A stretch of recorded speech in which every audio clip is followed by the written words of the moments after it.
Oi, gente, tudo bem com vocês? Então, esse capítulo é o capítulo 6 do livro de vocês, né? Ele vem falar sobre a civilização mesopotâmica. É um capítulo curtinho, mas é um capítulo muito interessante. Vou contar para vocês que a Mesopotâmia, ela nasceu entre os rios Tigre e Eufrates, tá? E é por isso que leva esse nome Mesopotâmia, ó. Mesopotâmia significa entre rios, entre o rio Tigre e o rio Eufrates, né? Então, lembram lá dos outros capítulos, história e geografia, ou história e geografia, a gente estudou que as civilizações antigas nasceram próximas aos rios, né? Assim desenvolveu a agricultura e a pecuária quando os seres humanos deixaram de ser nômades e se tornaram sedentários, né? Então, gente, a civilização mesopotâmica não foi diferente, né? Ela surgiu aí entre os rios Tigre e Eufrates, tá? Bom, aí vocês têm aqui embaixo, na página 16, vocês têm um pouquinho aí da cidade da Babilônia, da antiga Mesopotâmia, tá? E aí vocês estão vendo aí o dique, né? Que é uma forma de conduzir a água do rio para que a água do rio passe por dentro da cidade através de canais, né? Feitos de pedra. Bem legal, tá, gente? Isso aconteceu mais ou menos há cerca de 5.000 anos atrás. Vale a pena ler esse capítulo, tá, galera? Não esqueçam.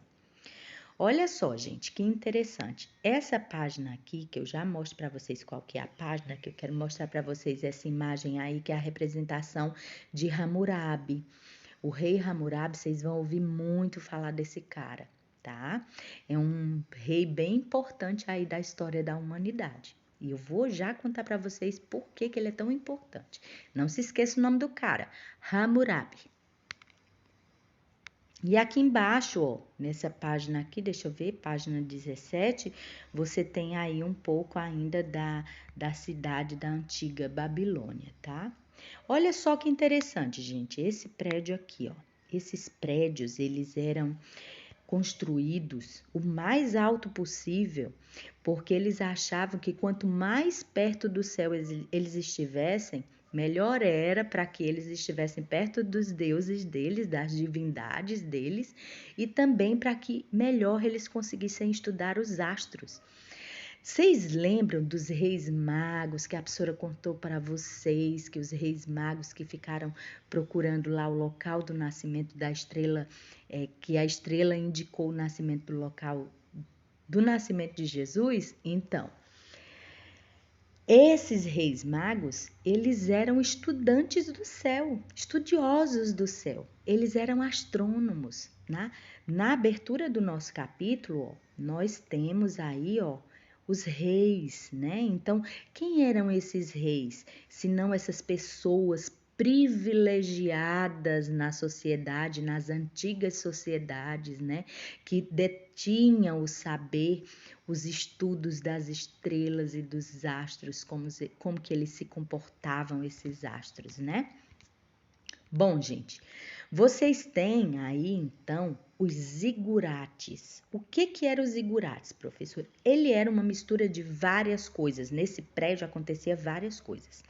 Ele acontecia a questão da administração da cidade, que funcionava aí nesses zigurates.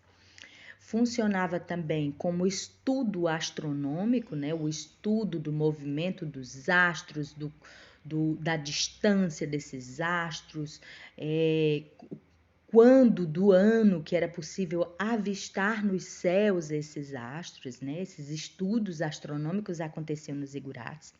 Mas não só isso, gente. As colheitas também, tudo aquilo que eles colhiam, o que eles não comercializavam, ficava lá estocado nos zigurates para poder ir sendo comercializado depois, tá? E além de ser centro administrativo, né? O centro do poder das cidades, um centro de estudo astronômico, um centro de comercialização de grãos e de reserva desses grãos, era também um centro religioso, tá? Então, como vocês sabem, a professora já falou, a maior parte dessas civilizações antigas, elas eram politeístas, né? As divindades eram relacionadas aos fenômenos da natureza, eram relacionados aos movimentos que essa natureza fazia, né, do vento, da água, da chuva, da beleza, né, e assim por diante, tá? Bom, aqui na página 19, vocês têm os jardins suspensos da Babilônia. Gente, o nome do rei eu até ampliei aqui para poder dizer certinho o nome do cara, porque é um trava-língua o nome dele. Chama-se Nabucodonosor. Nabucodonosor II. Esse cara, ele construiu o jardim suspenso da Babilônia para a mulher dele. Porque a mulher dele, a Anitis, como é o nome dela, meu Deus? Eu até tinha lido em outro lugar. Amitis. Ele construiu para ela. Ela nasceu num lugar que tinha muitas árvores, que tinha muito verde, muitas plantas, né? E aí ele decidiu, como ela tinha muita saudade da terra dela, dizem, né? Eu não tenho certeza, né? E também não me perguntem onde foi que ela nasceu. Porque gente, eu até pesquisei, mas não consegui achar qual foi o local que ela nasceu. Só diz que foi para dar de presente para ela esse jardim, para que ela pudesse passear no jardim e para que pudesse outras pessoas da sociedade usar como um meio de lazer, né?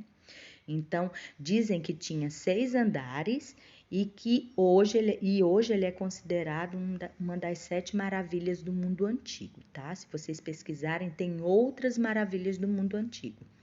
E esse jardim aí é uma dessas maravilhas aí. Gente, só para complementar, existem as maravilhas do mundo moderno também, tá?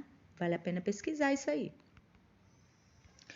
Deixa eu ver aqui a atividade que vocês vão fazer. E esse daqui, gente, é bem interessante. Essa escultura aqui é tipo como se fosse um quadro, sabe? Ela mostra direitinho em camadas. Observe como tem 3 camadas, né? A parte de baixo da camada chama-se estandarte de U. São os grupos menos privilegiados da sociedade. Então, lá embaixo na sociedade estavam quem? Estavam os escravos, os camponeses e os trabalhadores que construíam os prédios, que trabalhavam no campo, né? Enfim.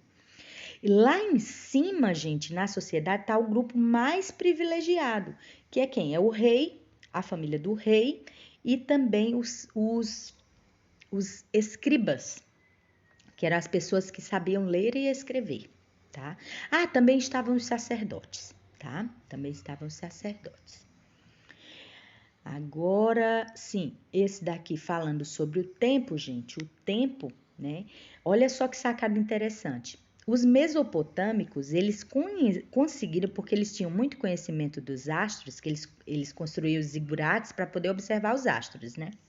E eles conseguiram, nos estudos deles, observar que um dia, de um nascer do sol ao outro nascer do sol, dava para ser repartido em 24 tempos.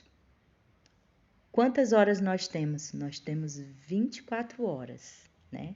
Então, assim, ó, eles usavam os relógios de sol, por isso que eles conseguiram chegar nesses 24 tempos, né? Que naquela época não era hora, hoje a gente sabe que são horas, né? Mas naquela época eles conseguiram perceber que esse estudo do dia, de um dia, né? De um pôr do sol a outro pôr do sol, de um nascer do sol a outro nascer do sol, era dividido em 24 tempos, né? Eles usavam assim esse termo, né? Nós usamos horas. E achei interessante trazer isso para vocês, tá? A questão da religiosidade, aqui na página 24, né? Aí vocês têm aí uma divindade que para eles era como se fosse um deus, uma representação de um deus, uma divindade, né? A cabeça aí de ser humano, o corpo de animal, a maior parte dos politeístas tinha essa mistura de coisas aí, de elementos da natureza ou de elementos que se misturavam, tá? Ó, gente, aqui a escrita deles. Olha só que interessante como que era feito, ó. Em placas de argila e aí eles faziam em ferramentas pontiagudas. Essa escrita chamava-se escrita cuneiforme. E aí eles talhavam a argila, né? Fazendo aí esses tracinhos, esses triângulozinhos, essas coisinhas, né? E a combinação desses códigos não era alfanumérico como é o nosso, né? Nós temos o alfabeto e os números, né? Eles não tinham isso, era só esses tracinhos aí, esses triângulos, né? Mas somente os escribas e os sacerdotes era que sabiam ler e escrever a escrita cuneiforme, tá? E lembra do rei que a professora falou? Hammurabi? Então, olha ele aqui, olha a importância do cara, né? Esse daqui, ó, são as inscrições aí do Código de Hammurabi. Gente, o Código de Hammurabi, ele é considerado um dos primeiros registros de regras, ou seja, de leis da sociedade.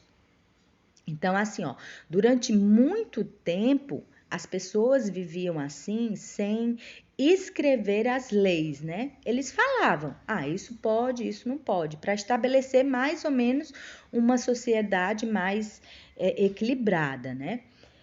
Só que Hammurabi, ele fez diferente. Ele achou importante registrar isso, né?